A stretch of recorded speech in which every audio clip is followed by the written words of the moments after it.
বন্ধুরা, আপনারা যদি আইপিএল কে বিশ্বের সবচেয়ে জনপ্রিয় লিগ মনে করে থাকেন তাহলে মন থেকে ভিডিওটিতে একটি লাইক অবশ্যই করবেন।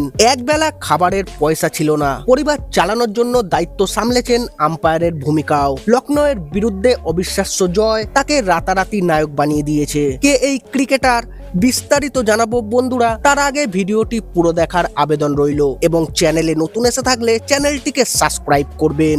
আশুতোষ শর্মা একজন ছক্কা মারার মেশিন। টি-20 ক্রিকেটে 32 ম্যাচে 61টি ছক্কা মারা এই ডানহাতি ব্যাটসম্যান লখনৌয়ের বিরুদ্ধের ম্যাচে পুরো বিশ্ব আরো একবার দেখলো আশুতোষের সামর্থ্য। সহজেই ছক্কা মারা আশুতোষের জীবনের গল্পটা অবশ্য সহজ নয়। একটা সময় এমন গেছে যখন একবেলা খাবার জোগাড় করতে খেলার পাশাপাশি আম্পায়ারিং করেছেন এই ক্রিকেটার। লখনৌয়ের বিরুদ্ধে ইম্প্যাক্ট প্লেয়ার হিসেবে আশুতোষ যখন মাঠে নামেন, দিল্লির রান তখন 5 উইকেটে মাত্র 66 রান। দলটির জন্য 210 রানের লক্ষ্য ছোঁয়া তখন অসম্ভব মনে করা হচ্ছিল।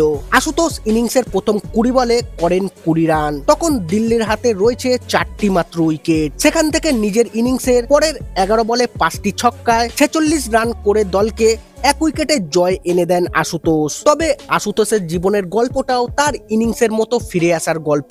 জন্ম ইউপির রাতলামে, সেখানে ক্রিকেট খেলার জন্য তেমন একটা সুযোগ সুবিধা ছিল না। 8 বছর বয়সে তাই শহর ছেড়ে ইন্দোরে চলে যান। সেখানে গিয়ে থেকেছেন ছোট্ট একটা ঘরে। সূত্রের খবর অনুযায়ী অনেক সময় খাবারের জন্য টাকা থাকতো না আশুতোষের কাছে। সেই কারণেই বাড়তি উপার্জনের জন্য আম্পায়ারিং করতেন তিনি।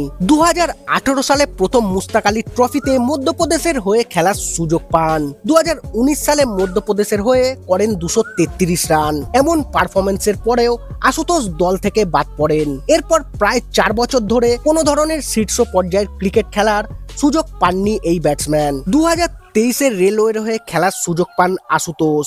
এই সুযোগটাই আশুতোষের জীবন পরিবর্তন করে দিয়েছে। রেলওয়ের হয়ে মুস্তাক আলী ট্রফিতে 11 বলে 50 করে টি-20 ক্রিকেটে ভারতীয় ব্যাটসম্যানদের মধ্যে দ্রুততম হাফ সেঞ্চুরির রেকর্ড গড়েন। চোখে পড়ে পাঞ্জাব কিংসের। মাত্র 20 লক্ষ টাকায় তাকে দলে নেয় পাঞ্জাব কিংস।